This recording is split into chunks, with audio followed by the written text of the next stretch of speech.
The new racism. My name is Redmond O'Neill.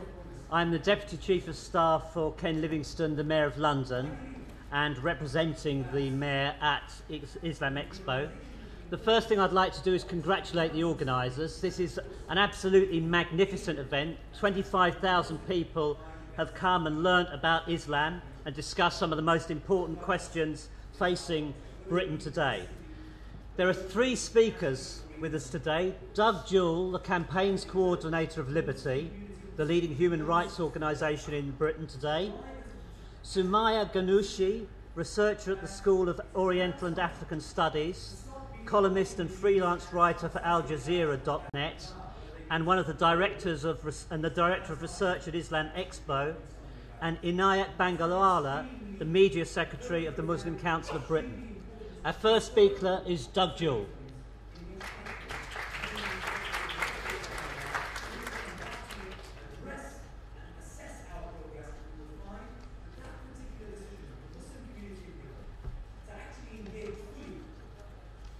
Always confusing trying to find little bits to put your bits of paper. I always have far too many.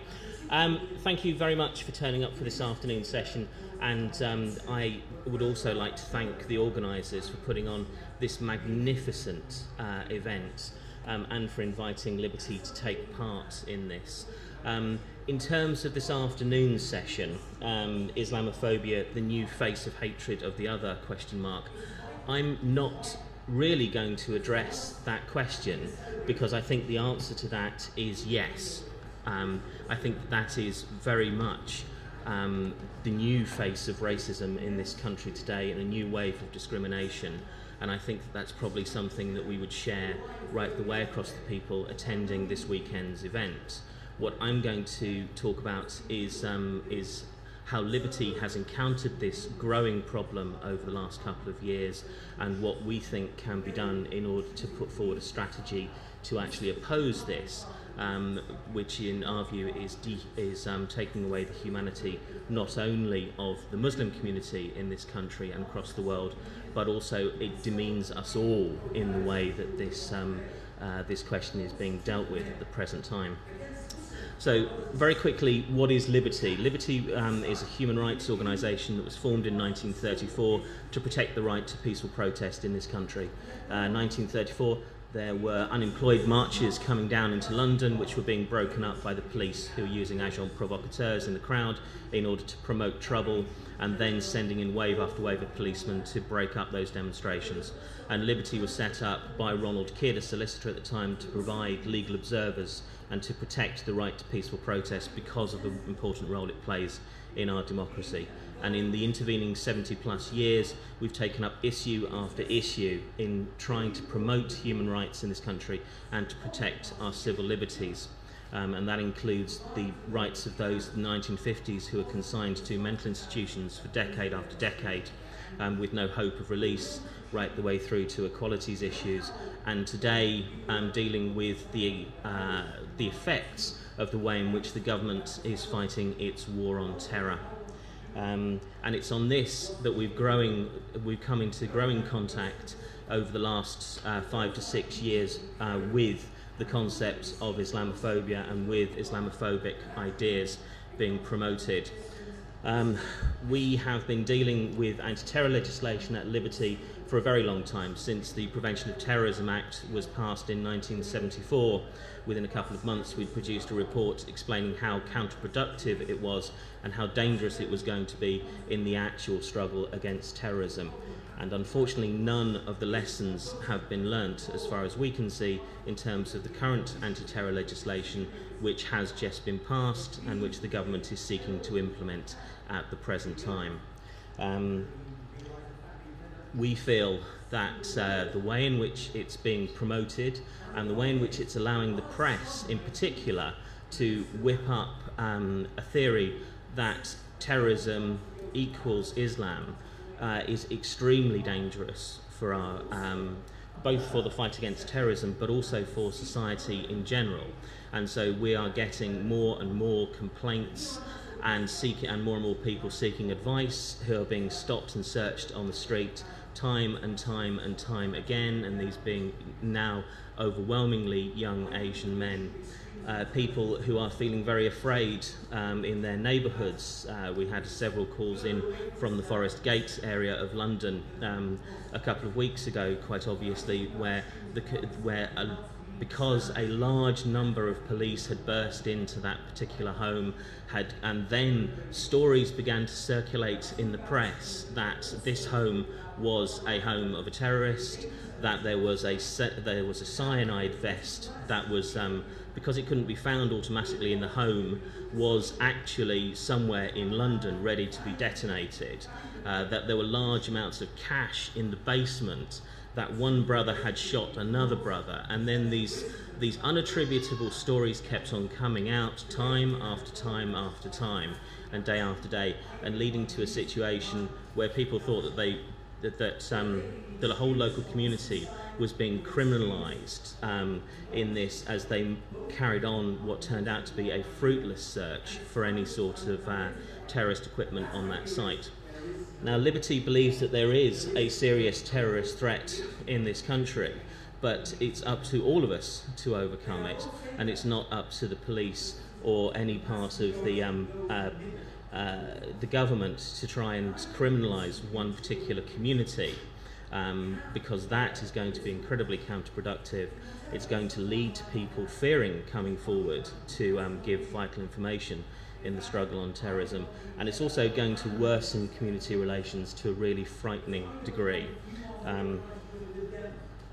So that's how we came into contact with this particular issue, as it were, but it's something which is of growing concern.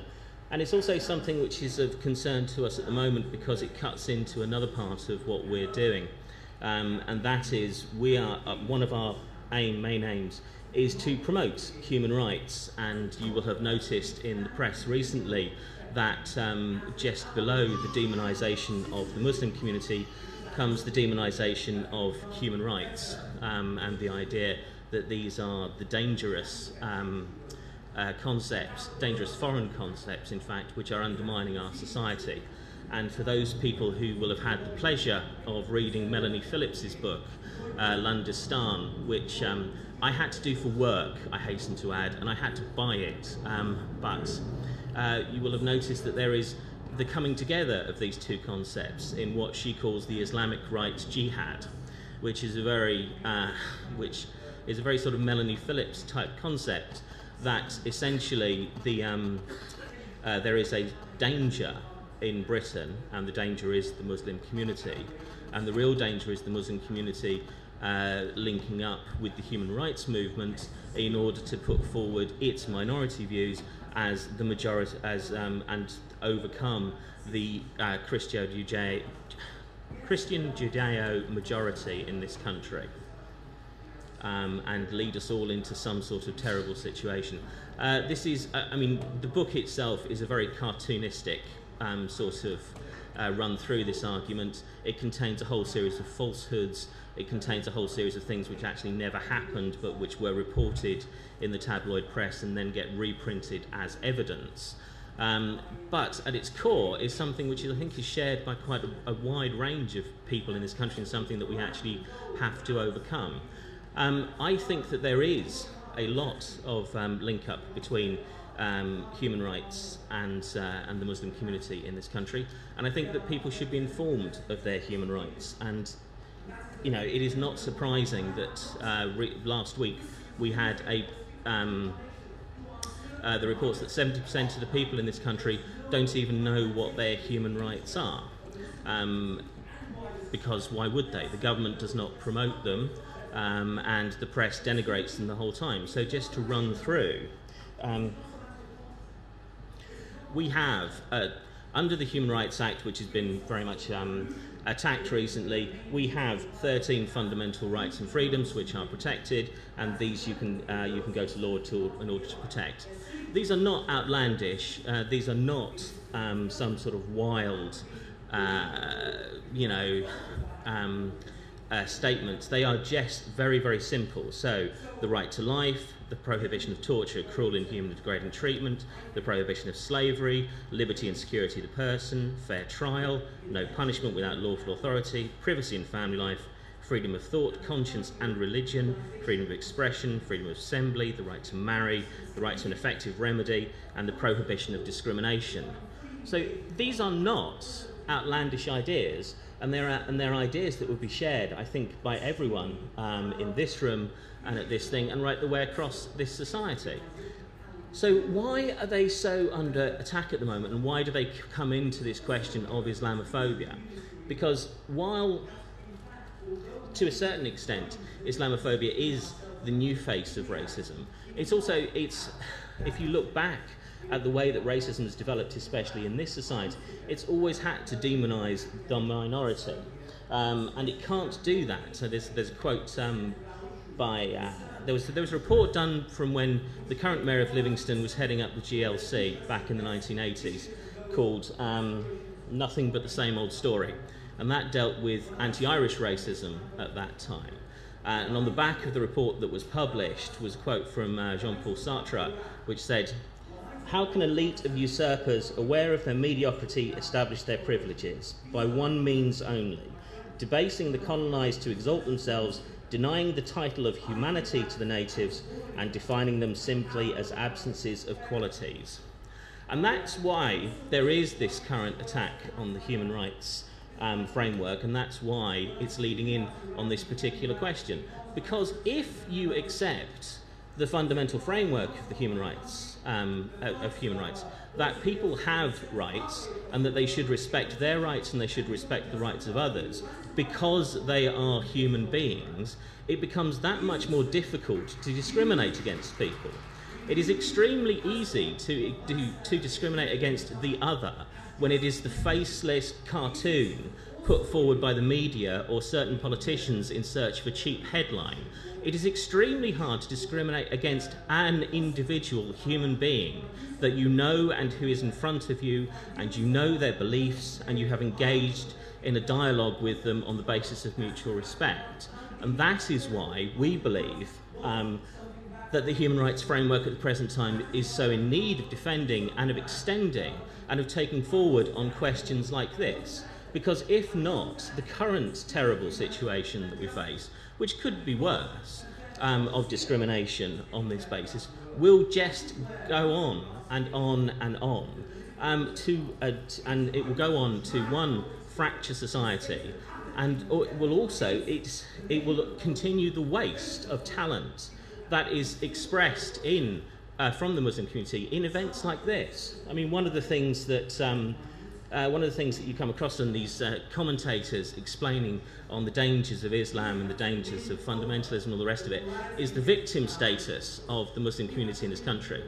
Well, I think anybody looking around here this afternoon would find it quite hard to say that this was just a bunch of victims complaining about their treatment. This is a vibrant and wonderful exhibition and way of relating the whole of Islam to people in this country.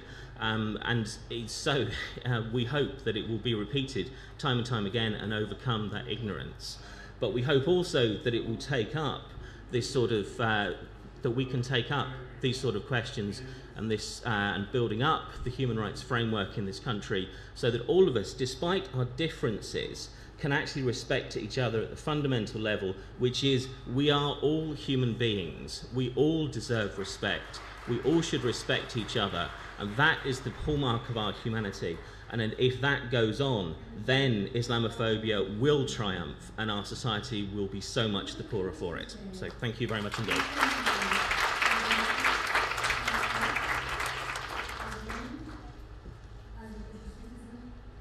Our next speaker is Sumaya Ghanouchi, who is one of the directors of research at Islam Expo. So I'm sure you're all going to want to congratulate her on the wonderful job that they've done this weekend.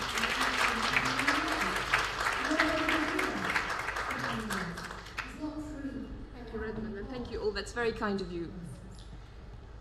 I shall take a different perspective and I shall try to go into the roots of negative perceptions of Islam and Muslims here in the West.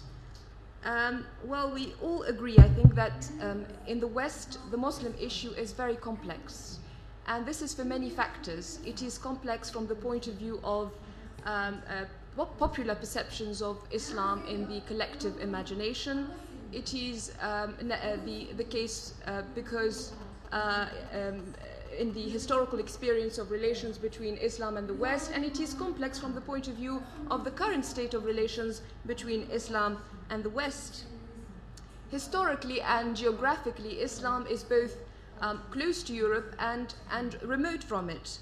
Saracens are Arabs have been called Saracens in Europe until very recently, and Turkish Islam has played a central role in the development of the notion of European and Christian identity. So Islam has always been integral to Europe. It is integral to it geographically, but it is also where Europe tries to draw its frontiers, its imaginary frontiers, at Turkey to the east and at North Africa to the south. Islam is also intrinsic to Europe in terms of populations. Muslims are natives in Europe, in Eastern Europe. They make up a sizable minority in Eastern Europe, and in Central, Southern and Northern Europe there are at least 20 million Muslims, a rising population. They are the product of waves of immigration, of immigrants that have settled in the continent since the Second World War. But relations between Islam and the West, with Islam as a religion, as a civilization and a society, remain very complex. I have always wondered about these troubled relations between these two worlds, and I must say that I'm using the terms Islam and the West out of necessity, because I don't agree that there are two uniform entities standing in opposition to another, and our presence here today is a proof of that. I've thought a lot about this question, and I know you're waiting for me to give you an answer, and I'm sad to disappoint you, but because no simple or straightforward answer exists. In fact, a multitude of factors have shaped the character of these relations, these troubled relations between Islam and the West. I think we should start with the medieval heritage, the burden of the medieval heritage. Europe has inherited a huge arsenal of medieval notions, stereotypes and concepts about Islam and Muslims, which have been transferred to modern Europe through the bridge or the channel of the Reformation, and have been incorporated within the modern European discourse and essentialist philosophy of Islam and Muslims. I mean, attention is always directed at the moments of shifts in the history of Europe, but not enough attention is directed at the continuity. And the perception of Islam has remained very much medieval, very much Christian, and very much non-secular. So it's a heavy burden, it's a heavy medieval burden which still frames, which still determines perceptions of Islam and Muslims in European and Western discourse. In fact, you know, the correspondence, the similarity between what is written today and medieval Christian texts about Islam is so striking that I've spent the last 4 years studying Western perceptions of Islam, medieval perceptions, European medieval perceptions of Islam. The similarity is so striking that, you know, when reading sometimes an article or a paper, I have to remind myself that these are the words of a modern writer, not a medieval one, because the similarity is so striking. Of course, Islam is not referred to as a heresy or a paganism anymore, but the negative content is still very much present. The sense of opposition, the contrast between, in the medieval times it was pure Christianity and false Islam. Today it's the rational West and irrational Islam. The mechanism of negation is very much present. Islam is still seen as the other, as the polar opposite of the West, and this is the inheritance of the medieval tradition, I think. But another factor, I think, is ignorance. I think perceptions of Islam in the West are largely also the product of ignorance. There are differences between European and the lifestyles, the Muslim lifestyles in Muslim societies and lifestyles here in Europe. And instead of this difference being an incentive for an effort to discover, to learn, to explore the other, they seem to be generating disdain and resentment. We, as a result, find ourselves before religious and ethnic minorities prone to withdrawing into themselves as a result of this implicit and explicit rejection by the majority that breaks off all channels of exchange and communication with what it perceives as an alien other. There is an Arabic proverb that goes, الناس أعداء ما جهلوا. Humans are the enemies of what they ignore. So ignorance fuels Islamophobia, it fuels bigotry, it fuels intolerance. But perhaps more dangerous than ignorance is prejudice, or what the French epistemologist Bachelard refers to as psychological obstacles or cognitive obstacles to knowledge. That is, the lack of will to open up and discover the other because of the sense that the other lacks anything that is worthy of your attention, anything that is worthy of study, anything that he or she can offer you. This comes from a sense of cultural superiority.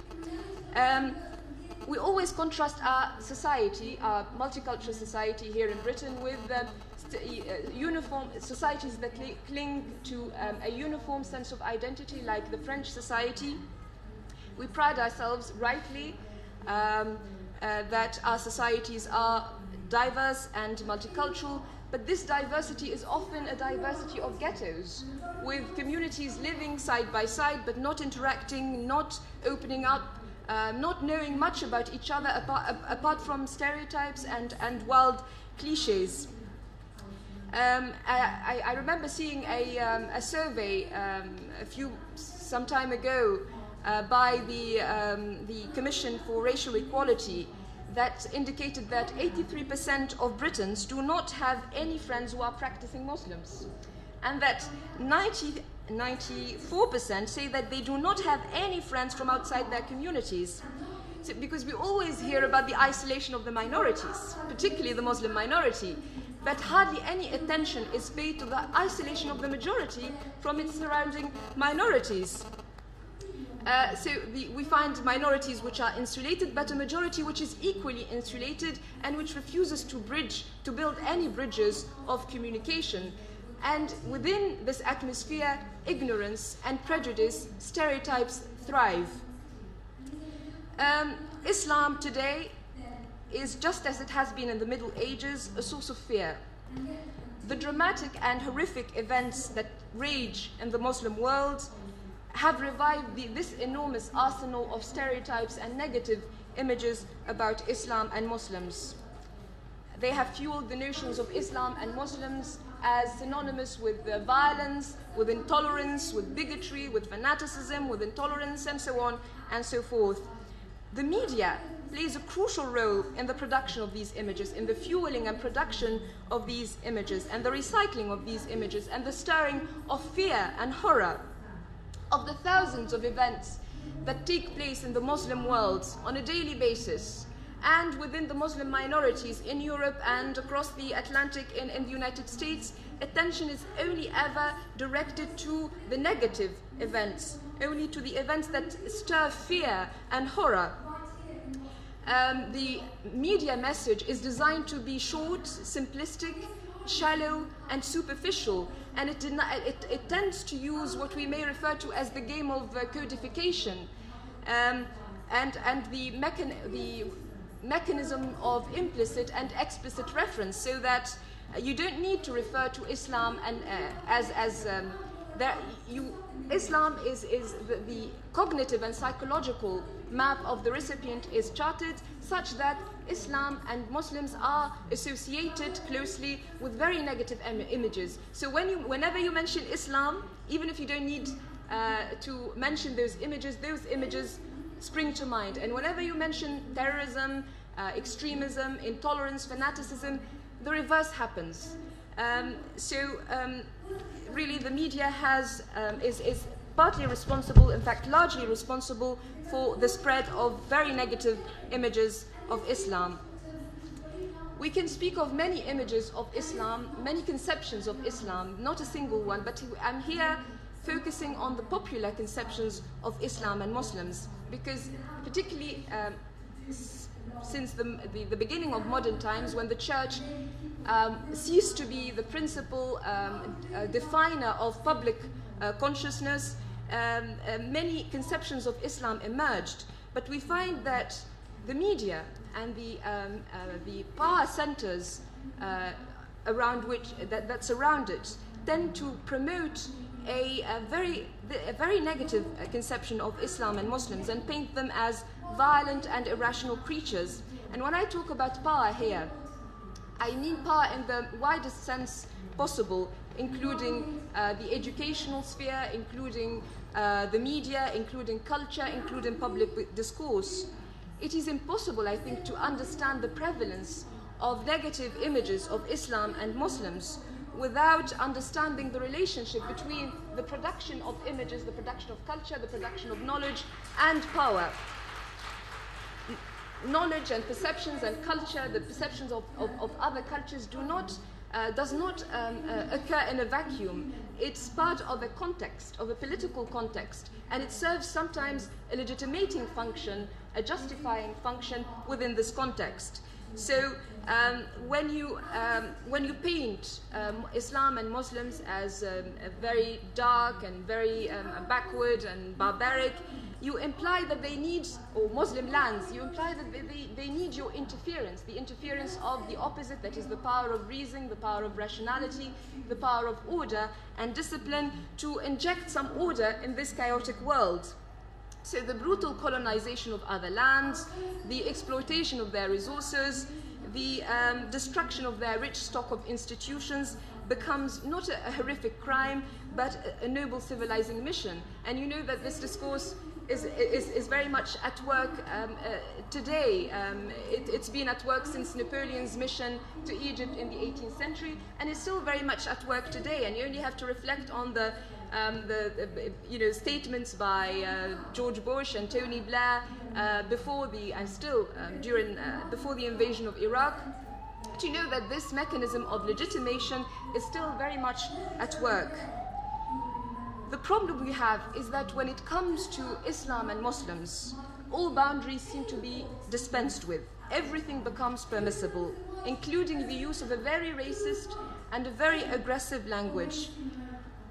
The guilt complex that has haunted Western conscience since the horrors of Nazism and the horrors of the Holocaust and the civil liberties movement in the United States, which followed decades of horrors and monstrosities against the black minority in the United States, in addition to the anti-apartheid movement in South Africa, have forced a recognition of the principle of equality and an effort to sweep racist language and discourse from the public sphere, even if discrimination and marginalization has persisted, especially of the black minority, has persisted in the United States.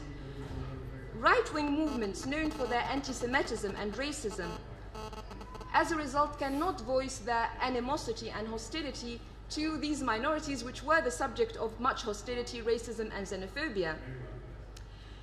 So the Muslim minority is having to bear the full brunt of the attacks and the racism which had been suffered by the Jewish community and the black community in the past. And it must be said that September 11th has handed the right wing, especially the extreme right, with a golden opportunity to vent and to air its xenophobia, its racism, and its hostility against Muslims.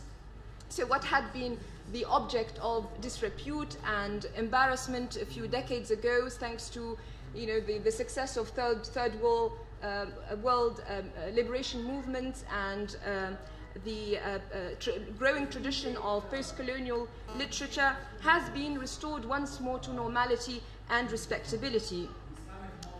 We must note that when the notion of tolerance emerged in the context of European history, it was in the climate of religious wars between warring Christian sects in the 15th and 16th century, which tore the body of Christendom apart. So this tolerance was within Christianity itself. It was limited fundamentally.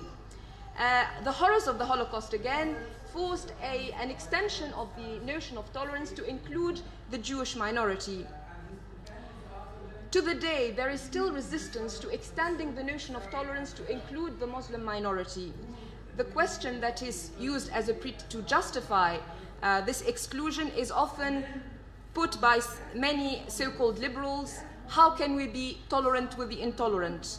And needless to say, this question is not innocent. It is flawed, essentially. Its answer is known a priori, and it oozes bigotry and cultural arrogance, because it implies that I am the tolerant and you are the intolerant, essentially. There is a type of hatred of the other which still remains nameless. Now, the racism is based on the sense that your race is superior to other races. But there is also another sense of superiority which remains nameless. This superiority based on the notion that your culture is superior to the other. This remains without a name. It needs to be named. I propose that we name it culturism, and that we combat it just as fiercely, just as passionately and as strongly as we combat racism, because it is no less dangerous and it is no less despicable. A final word. We must note that material sophistication, that our lives, our lifestyles are more technologically advanced, are no, these progresses, technological progresses, do not entail that that are no criteria really for the advancement or progress of one culture as opposed to another. I mean, the fact that I drive a Mercedes in Knightsbridge, it's no indication that I am more advanced culturally than the farmer in the countryside of Egypt, for instance, who rides a horse, a camel, or a donkey. We must try to free ourselves, the minority and the majority must try to free themselves of the sense of the cultural smugness, the sense of satisfaction in one's culture, the sense that one's culture is superior to the other, because I think there the roots of Islamophobia lie there, essentially. We must try to embrace or have more humility when approaching other cultures which are different from ours, because our world is really vast. It can accommodate many, all the difference of cultures, languages, races, colors. In fact, I as a Muslim see this difference as a sign of the glory of the Creator. There's a verse in the Quran which says, verily in the differences of your tongues and your colors are signs for those who reflect, those of humanity, those who understand. We must celebrate difference. We must see it as a factor of richness, a factor of vibrancy, a factor of dynamism, not a curse or an evil. Thank you.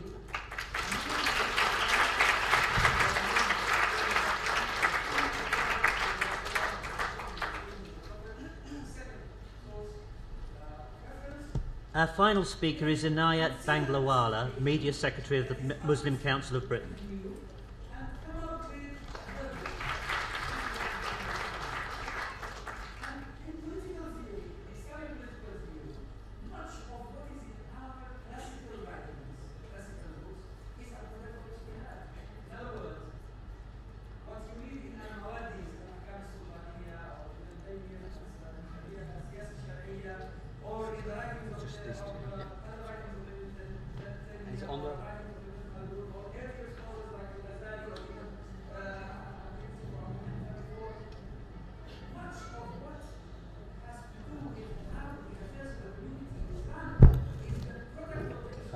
بسم الله الرحمن الرحيم الحمد لله رب العالمين والصلاة والسلام على خاتم الأنبياء والمرسلين. Assalamu alaikum wa rahmatullahi wa barakatuh, and greetings of peace to all of you. Thank you to the organizers of this really superb Islam Expo festival for inviting me today.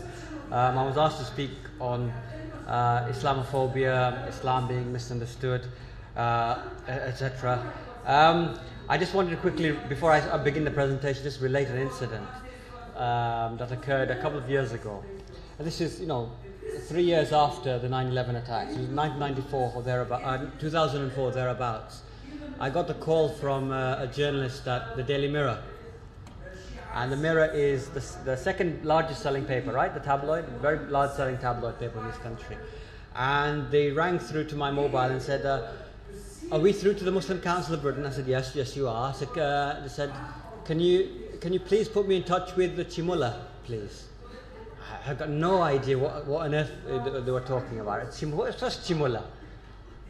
After about a minute of confusion, toing and froing, finally I understood what the hell they were saying. They were saying they wanted to speak to the chief mullah in the Muslim Council of Britain. Now, you see, for them, for a journalist, they come across, look, they see the Anglican Church, right? Anglican Church has what? An archbishop. They see the Board of Deputies of British Jews. They see that the Jews have a chief rabbi in this country. So to Muslim, they rang the MCB up and said, look, can we speak to your chief mullah, please? They don't know that, of course, we in mainstream Islam, we don't have an actual clerical hierarchy. That each Muslim actually has the right to read the Quran, understand the Quran, practice the Quran. There is no go-between, if you like. But it showed that we've still got some work to do anyway. Now, just a quick overview of the spread of Islam, because I think it has implications of how the faith is viewed today. Of course, you'll see in the orange, in the red is where Islam spread by the time of the death of the Prophet, right? In the year 632. And in the light yellow, so all of North Africa, up to Spain, into southern France, up to the borders of China on the other. That is how far Islam had spread within 100 years of the death of the Prophet, right? By 732. It was the fastest spread of any faith in history. This was the largest empire in history. It was a remarkable phenomenon. And when it comes to Islamophobia, we've got to bear in mind that many of these countries in North Africa and in the Levant, many of these were ruled by formerly Christian rulers. So Islam from the outset was seen as not just a theological challenge, but a military challenge. Because Islam opened up these doors for many millions of people and became, the largest and fastest growth of a civilization in history. There's never been anything like it. So a lot of rumors were spread about Islam. How could it be that this faith, led by an impostor, could be so successful? How could God allow a faith led by an impostor to be so successful? All sorts of calumnies were said about the Prophet Muhammad sallallahu alaihi wasallam. It was alleged by the church that the Prophet was really a cardinal, a Christian cardinal who wanted to be the Pope. But because he was turned down from being Pope, he founded his own religion, right? That was one calumny. Another calumny, why Muslims don't eat pork? Well, when the Prophet died, he was eaten by pigs, was another calumny that was spread. And for that reason, the Prophet's followers to this day don't eat pigs. He was called Mahund in the medieval times. Mahund, meaning the devil, was how he was popularly known in the Christian churches. Mahund, by the way, is also the name that Salman Rushdie gave to the Prophet Muhammad in his fictional novel, The Satanic Verses.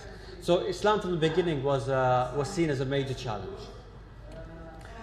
Charles Wesley, the famous brother of John Wesley, the founders of the Methodist Church, right? Charles Wesley was a very famous hymn writer. Those of you who grew up in the UK, like myself, I grew up every morning we'd have a Christian assembly. We'd be singing hymns every morning. We'd sing Charles Wesley's hymns every morning. This is a poem that Charles Wesley wrote just over 200 years ago.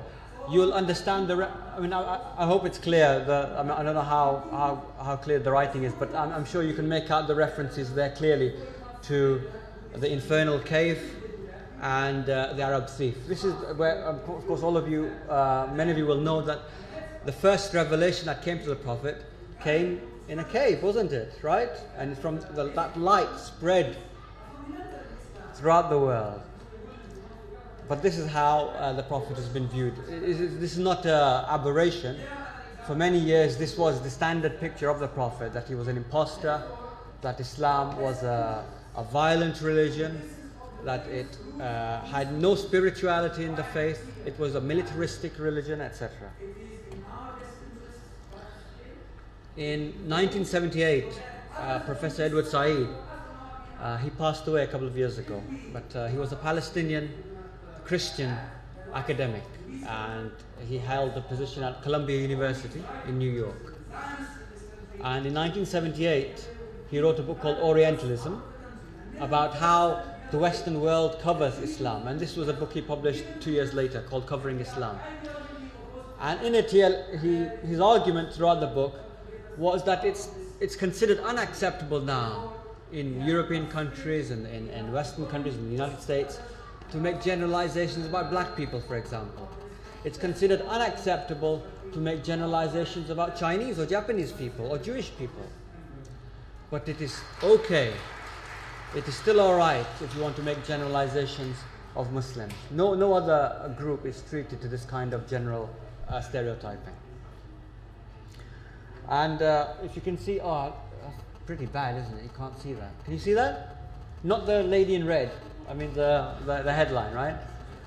Yeah, you can see Christmas is banned, it offends Muslims, right? You can make that out? This was the front page headline in the Daily Express last year, 2nd of November, not long ago, it's about 8 months ago. 8 months ago, Daily Express carried this as a front page headline. And at the root of it, once you read the story, all it was in South London, in Lambeth Council.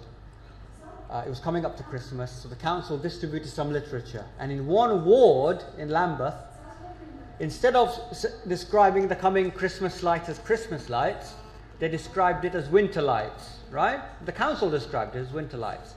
On that basis, Daily Express ran a front page saying Christmas is banned because it offends Muslims. It had nothing to do with Muslims. No Muslim was quoted in that story saying they are offended by the term Christmas lights. But all that morning I got phone calls from radio stations throughout the country. People were jamming radio stations all over the country, local radio stations, saying how dare these Muslims, how dare they come here and then try and change our traditions. Who are they? Who do they think they are that they can come here and tell us what to call our Christmas lights? This Daily Express front page was then used by the British National Party, the far-right BNP, in their placards, to show how Muslims are intent on changing the culture of this country. That we are not content to practice our faith freely, we want to impose our faith on others. So this was a front page story. It would be inconceivable that they would have run a front page story saying Christmas is banned because it offends Jews, for example. Inconceivable. No chance.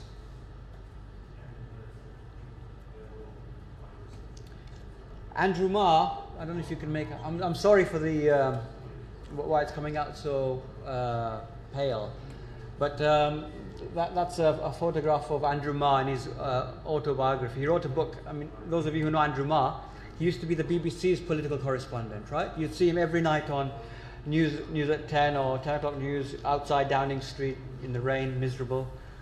But he's now moved to a nicer job now. He's a presenter of a morning program on Sundays, right? It's a breakfast program. Andrew Marr, before he was the political editor of the BBC, he was also the editor of The Independent on Sunday. And he had many jobs in print journalism before then. He's an accomplished journalist, very highly regarded journalist. Famous for his ears, which stick out. But in that book, they've cut his ears out, right? Very cleverly. But if you look at this quote, he says that you cannot read a newspaper now. It's not even wise to read a newspaper without first ascertaining who owns that newspaper, who is the editor of this newspaper, which market is it being targeted for. Because British press, we were growing up to believe that British press is free, right? It is all free. They can write what they want. It's not quite like that. Newspapers, most of them in the UK, have proprietors. These proprietors appoint editors who will generally write about issues the proprietor wants them to write about. They will take editorial lines or positions which the proprietor wants them to take editorial lines upon. They will try and not write about things the proprietor doesn't want you to write about. And to give you an example, the Times in 2001 had a Middle East correspondent called Sam Kiley, right? He was their Middle East reporter. In 2001, Sam Kiley resigned from the Times. And he gave his explanation as to why he had resigned when he left. He said, whenever he filed a story from Palestine or Israel, whenever he filed a story and it was even mildly critical of the Israeli government, he would find, because he'd file it from the Middle East, right? He'd send it over by computer. When the printed version came out, anything that was even deemed mildly critical of Israel was taken out by the editors at the Times. They would not allow in the Times critical statements of the Israelis. And he said the final straw came when, if you remember, in, I can't remember what year, whether it was 2000 or 2001. A very famous image. There was a 9-year-old Palestinian boy called Muhammad al-Durra. Do you remember him? Muhammad al-Durra? He was shot. The world's cameras saw Muhammad al-Durra, a 9-year-old boy, cowering in fear. Do you remember? With his father. Sorry, just give me some water. Cowering in fear. And his father was begging the Israelis, stop firing. Let me at least get out of here with my son. Of course, the Israelis did not stop firing. They kept firing until the son was shot, and he died. The 9-year-old boy died. And the father was shot as well. These images went all over the world, remember. The Israelis said he died in crossfire. Sam Kiley tracked down the Israeli army commander of that unit that was involved in that firing. And he had an interview with him. And he filed the story to the Times. The Times sent back a note to Kiley saying, rewrite the story, remove all mention of the dead boy. At that point, he resigned. He said that when he wrote his article explaining why he resigned from the Times, he said the Times sub-editors were so afraid of printing anything critical of Israel because they thought that the Board of Deputies and Jewish lobby groups in this country would go straight to Murdoch and their jobs would be under threat. So they dared not print anything critical of Israel in the Times. It is not a free press that we have here. Still, what is our role? Knowing the limitations of the British media, what is our role? What can we do to improve how the faith is portrayed? This is a poster. ZF at the top left-hand corner means Zionist Federation. Israeli lobby groups in this country make sure they are constantly involved in a dialogue with the British media. They make sure that whatever they think of various journalists, they keep a dialogue open. They make sure they lobby, make sure they meet with these people, make sure they speak with these people, make sure they write with the people. They make sure their point of view is always aired.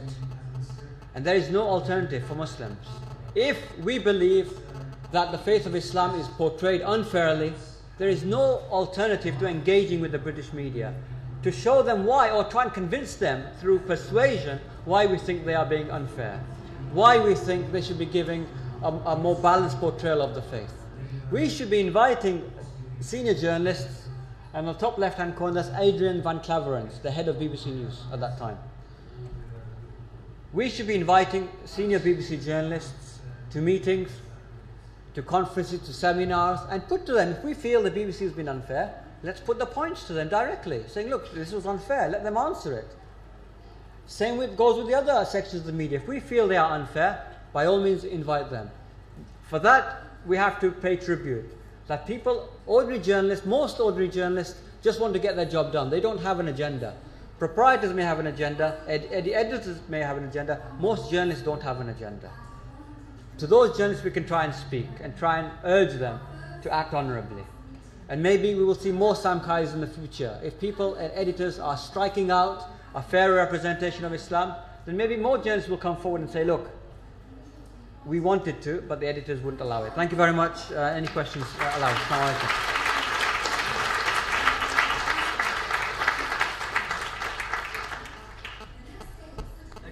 time for a few questions. Can you indicate if you'd like to speak? I've got one here. One here. Yeah, could you stand up? And one here. If you keep it short, then we'll try to get as many as we can. Bismillah ar-Rahman ar-Rahim. I appreciate what Mr. Mangala said now.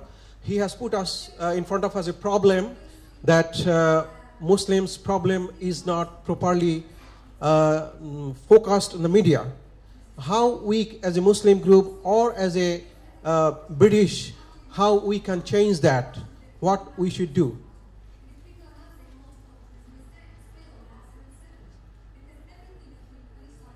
Assalamu alaikum. My question, I'm from a New Civilization magazine. I actually like to direct my questions to Sister Sumaya. There are a couple of points that you picked up on. First of all, I wanted to ask about the issue of the image of Islam in relation to the Muslim world. Because if we look at China, for example, that's a country that's had a very negative image as a country that's backward, as a country that's oppressive. But we can see that image changing in the media and generally now that it's seen as a country that's forward and progressive. So how much is the image of Islam tied to the images of the Muslim world and the problems of the Muslim world? And just to mention a quick example, this morning on Sunday AM, Andrew Marr's program, there was Colonel Tim Collins was on the program. He referred to the people of Afghanistan as a feral people, which is a term used about wild animals, wild dogs that have lost, their training. So these are the sort of terms that people look at because they look to the Muslims as backward and inferior. And basically my question was about this point of basically that you mentioned that the media has a role in this image. What do you think is the objective? You could highlight what's the objective you're saying that the media has in highlighting this negativity of Islam and Muslims. Thank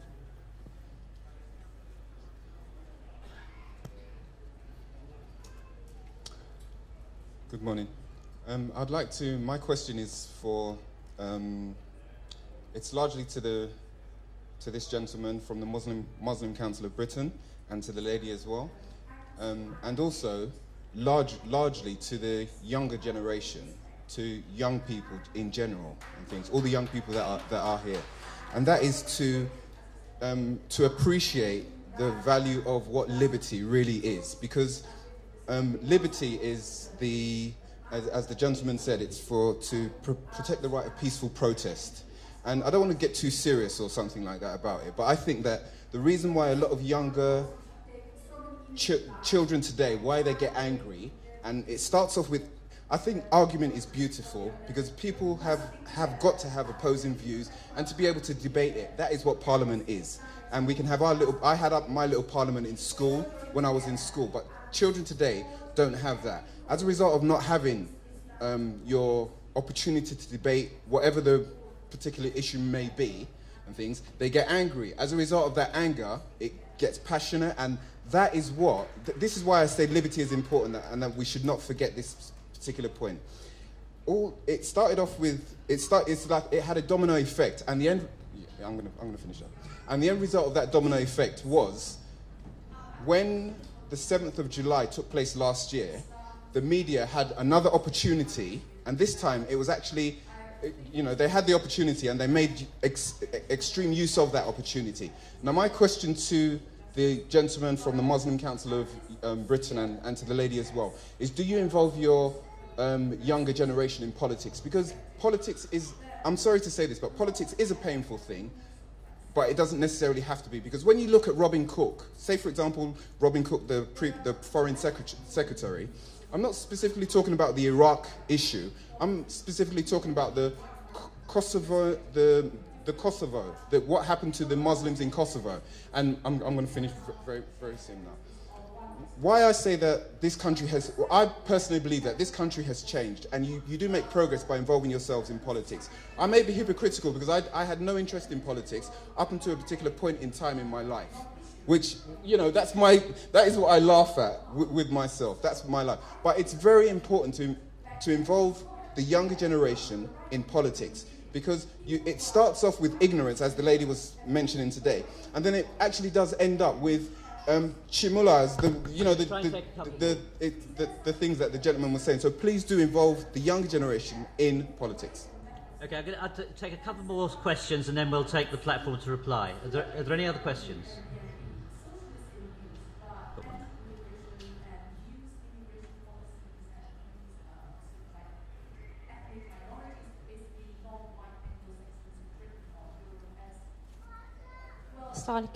Is it okay if I can ask a question in Urdu? Is it okay if I can ask a question in Urdu and then you can translate it? Yeah, okay. मैं इनसे ये पूछना चाहती हूँ कि जो हमारे आज की generation है, जो children who wants to wear scarf, they go to school, and I mean my daughter, she's only 9, and when she goes to school and then it's in Surrey because there's not much Muslims there, and then they say, well, why are you wearing scarf?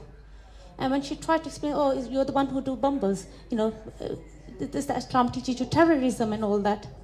You know, she finds it very upsetting, and then she comes to me, Mom, you know, what's Islam? I mean, it's the picture, the way they are trying to present it. So it is quite hard for a young generation when they want to come forward, they want to practice their religion. And the way the media is presenting Islam, obviously they do get quite upset. Second question I would like to ask, what can we do as a young, like my son, he's only 14, I mean, if he wants to come forward, he wants to do something for Islam. Obviously, the strongest point, what I can feel, is the media again. If we have a strongest, I don't know, I can't explain it properly, but I'm trying to make my view. If the new generation, if they're strong enough in media, if our media is very weak, the way I see it, if the media is strong enough, they can talk about it, or if every person have a knowledge, obviously they can do something about it. You understand what I'm trying to say? Yes.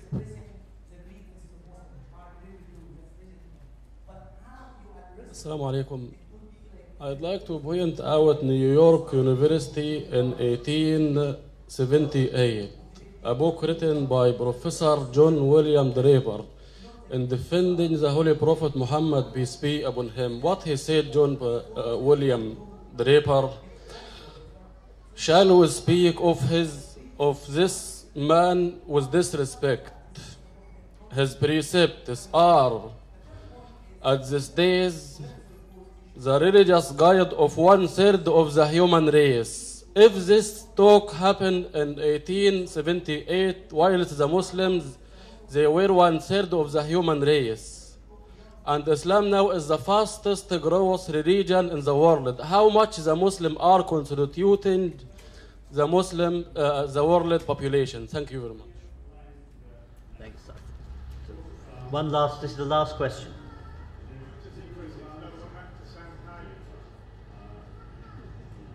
Okay, I think we got that.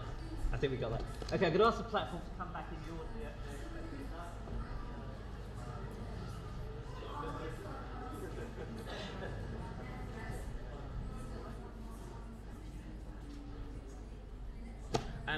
Just a couple of points on this. The first one about the media.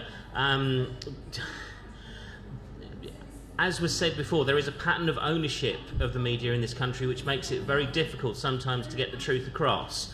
And some people are not going to be interested no matter how many times you tell them the truth. There are columnists such as Richard Littlejohn, Melanie Phillips, etc., who will continue printing stuff even though we have pointed out time and time again it is false. However, that does not mean that you should not continue to complain about this. Every single time a lie or a misrepresentation occurs, there must be a response. This is just the lesson that we have learned, that something has to go in no matter how pointless it may seem at the time. But you also have to remember those bits of the media which can